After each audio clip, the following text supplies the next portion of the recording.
الحمد لله العلي القدير العليم الخبير، مجير المستجير ومغني الفقير، وجابر الكسير وميسر كل أمر عسير. أحمده على كل نعمة أنعم بها علي أو على أحد من خلقه، وأصلي وأسلم على رسوله ونبيه محمد السراج المنير والبشير النذير، صلى الله عليه وعلى آله وأصحابه ومن تبعهم بإحسان إلى يوم الحشر الكبير، وسلم تسليما كثيرا. يا أيها الذين آمنوا اتقوا الله حق تقاته ولا تموتن إلا وأنتم مسلمون. يا أيها الناس اتقوا ربكم الذي خلقكم من نفس واحدة وخلق منها زوجها وبث منهما رجالا كثيرا ونساء، واتقوا الله الذي تساءلون به والأرحام، إن الله كان عليكم رقيبا. يا أيها الذين آمنوا اتقوا الله وقولوا قولا سديدا يصلح لكم أعمالكم ويغفر لكم ذنوبكم، ومن يطع الله ورسوله فقد فاز فوزا عظيما. أما بعد، عباد الله، إن الله تعالى خلق الإنسان وصوره فأحسن صورته، وجعله في أحسن تقويم، يغدو ويروح في دروب الحياة، ينصب لأجل أن يأكل ويلهث من أجل أن يرتاح. يا أيها الإنسان إنك كادح إلى ربك كدحا فملاقيه. ومع هذا كله فإن الإنسان بغير إيمان مخلوق ضعيف. فإن الإنسان بغير إيمان مخلوق ضعيف، إن أصابه شر جزع، وإن أصابه خير منع، وهو في كلا الحالين ضعيف مجهود البدن كسير النفس خائب الرجاء إلا من رب رحيم. ولقد صدق ربي سبحانه حين قال: وخلق الإنسان ضعيفا. إخوة الإسلام، إنه ما منا من أحد إلا وتعتريه هموم وغموم ومضايق، تتقاذفه نوائب الحياة وصروف الدهر يمينا وشمالا، وهو يسعى جاهدا للنجاة مما اعتراه، ويأكل جسمه التفكير في الخروج من هذه المضائق والعوائق التي تتتابع عليه وتتوارد إليه. يطرق أبواب الناس المغلقة ويغفل عن باب الله المفتوح، يلجأ إلى البشر العاجزين وينسى الإله القادر، يقطع الأوقات في بث همه وحزنه وغمه إلى الناس مع ضعفهم وقلة حيلتهم، ولا يبث همه وغمه إلى من لا تخفى عليه خافية، من لا يعجزه شيء في الأرض ولا في السماء، من يجيب المضطر إذا دعاه، من بيده ملكوت كل شيء وهو يجير ولا يجار عليه. ولو فر العبد إلى ربه لأحيا ضميره وزكى نفسه وطهر قلبه وأمده بالعون والتوفيق، وفتح عليه أبواب الخير، وصب عليه من فضله وجوده وعطائه، وهداه إلى اتخاذ الأسباب النافعة. ومن هذه الأسباب النافعة كلمة لا حول ولا قوة إلا بالله. لا حول ولا قوة إلا بالله، هذه الكلمة العظيمة التي غفل عنها أكثر الناس وزهدوا فيها ولجأوا إلى التعلق بالمخلوقين، فزادوهم وهنا إلى وهنهم، وضعفا إلى ضعفهم، وحيرة إلى حيرتهم. جاء في الصحيحين أن النبي صلى الله عليه وسلم قال لأبي موسى الأشعري رضي الله عنه: يا عبد الله بن قيس، قل لا حول ولا قوة إلا بالله، فإنها كنز من كنوز الجنة. وجاء في مسند الإمام أحمد رحمه الله أن النبي صلى الله عليه وسلم قال عنها أنها باب من أبواب الجنة. الله أكبر!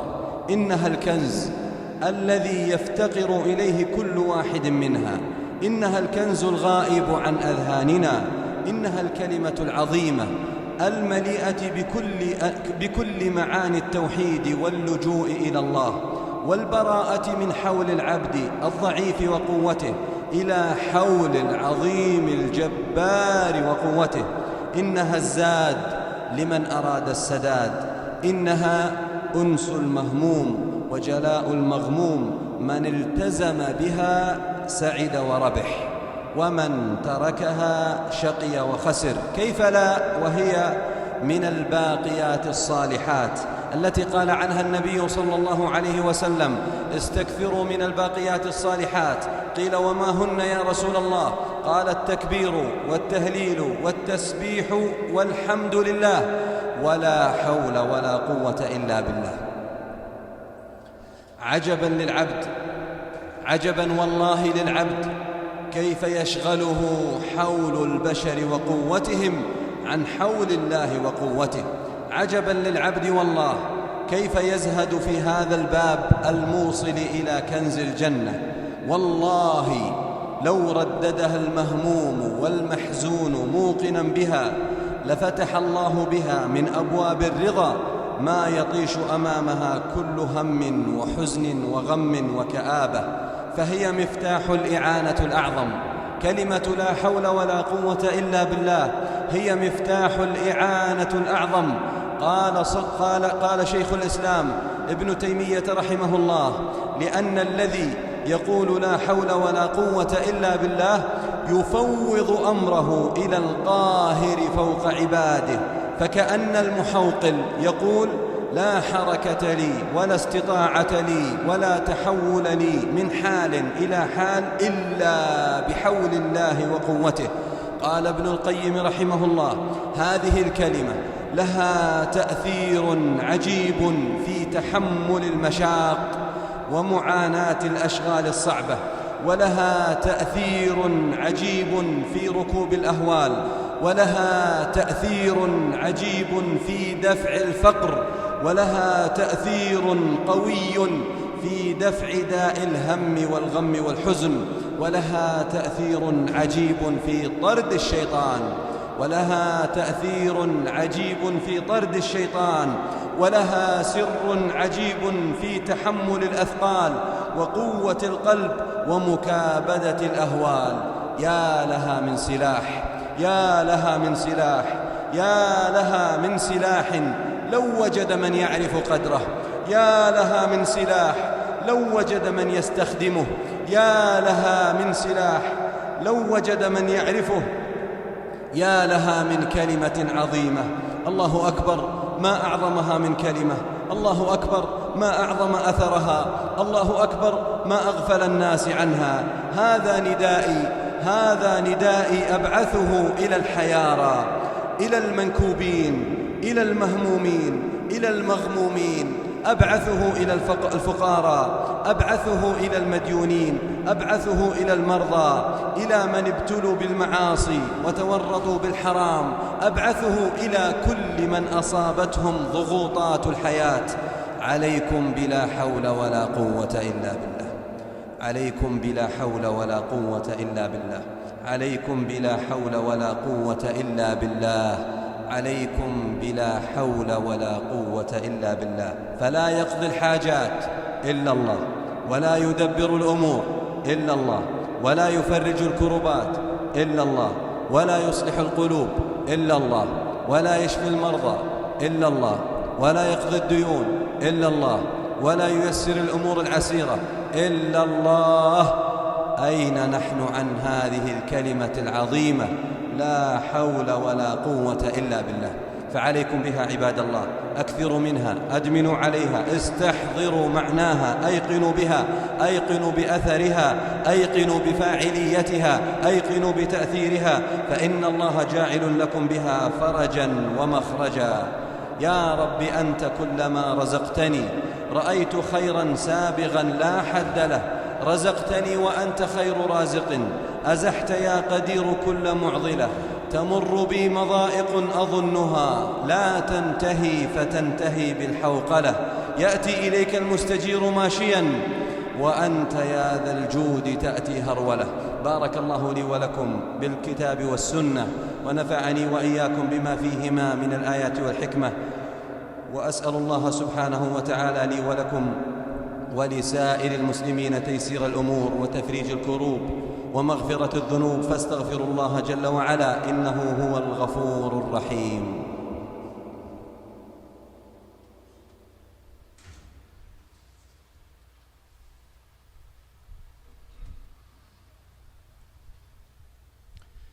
الحمد لله على كل حال، ونعوذ بالله من حال أهل الضلال، والصلاة والسلام على نبينا محمد وعلى سائر الصحب والآل. أما بعد، فاتقوا الله عباد الله، وتقربوا إليه بصالح الأقوال والأعمال، احمدوه على أن أعطاكم هذا الدواء النافع والشفاء الكافي. احمدوا الله تعالى أن أعطاكم هذا المفتاح العظيم الذي تفتح له كل الأبواب المغلقة. احمدوا الله تعالى على هذه الكلمة الكريمة العظيمة الجليلة، كلمة لا حول ولا قوة إلا بالله، فاحرصوا عليها وأبشروا بالفرج، أبشروا بتيسير الأمور، أبشروا بقضاء الحوائج، أبشروا والله بكل ما تريدون، وسيعطيكم الله جل وعلا كل ما تؤملون. فلا تقنط أيها المسلم، لا تقنط يا عبد الله وأنت تملك لا حول ولا قوة إلا بالله، ولا تقلق وعندك لا حول ولا قوة إلا بالله، ولا تهتم وعندك لا حول ولا قوة إلا بالله، ولا تستثقل شيئا وأنت تملك لا حول ولا قوة إلا بالله، ولا تستبطئ الفرج وأنت تملك لا حول ولا قوة إلا بالله. فعليك بلا حول ولا قوة إلا بالله، كررها وأنت توقن أن الأمر كله لله. إذا كنت في ضائقة فكررها وأنت توقن أنه لن يأتي بالفرج إلا الله، وإذا كنت مريضا فكررها وأنت توقن أنه لا شفاء إلا من عند الله، وإذا كنت مديونا فكررها وأنت توقن أنه لن يقضي الدين إلا الله، وإذا كنت تريد ذرية فكررها وأنت توقن أنه لن يأتي بالذرية إلا الله، إذا كنت مبتلا بمعصية فكررها وأنت موقن أنه لن يعصم من الذنوب إلا الله، إذا كنت في كرب عظيم شديد فكررها وأنت توقن أنه لن يأتي بالفرج إلا الله. إذا انقطعت الأسباب وأغلقت الأبواب فعليكم بلا حول ولا قوة إلا بالله، مستيقنين أن القوة كلها لله، وأنه لا يعجزه شيء في الأرض ولا في السماء، وهو على كل شيء قدير. فلا يأتي بالرزق إلا الله، ولا يدفع البلوى إلا الله، ولن ينقضي الدين إلا بالله، ولن يشفى المريض إلا بالله، ولن تصلح الذرية إلا بالله، ولن تترك الذنوب إلا بمعونة الله، ولن تتحقق المطالب كلها إلا بالله. فلا حول لنا ولا قوة إلا بالله العظيم. اللهم إنا نستعينك فأعنا، ونستهديك فاهدنا، ونستغفرك فاغفر لنا، فلا حول لنا ولا قوة إلا بك.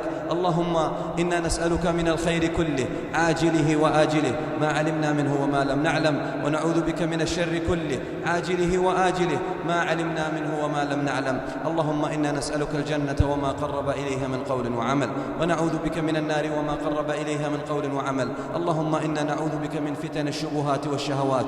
اللهم يا مقلب القلوب ثبت قلوبنا على دينك. اللهم اغفر ذنوبنا واقض ديوننا، وثبت على الحق قلوبنا، واستر عيوبنا، وأسعدنا في الدنيا والآخرة، ونجينا من النار في الآخرة يا رحمن يا رحيم. اللهم اجعل جمعنا مرحوما، وتفرقنا بعده معصوما، ولا تجعل فينا ولا معنا شقيا ولا محروما. اللهم الطف بأمة محمد أجمعين، اجمع شعثهم ووحد صفهم وقو كلمتهم، وانصر وانصرهم على عدوك وعدوهم. اللهم أعز الإسلام والمسلمين وأذل الشرك والمشركين يا رب العالمين. اللهم آمنا في أوطاننا ودورنا، وأصلح أئمتنا وولاة أمورنا، واجعل ولايتنا في من خافك واتقاك واتبع رضاك يا رب العالمين.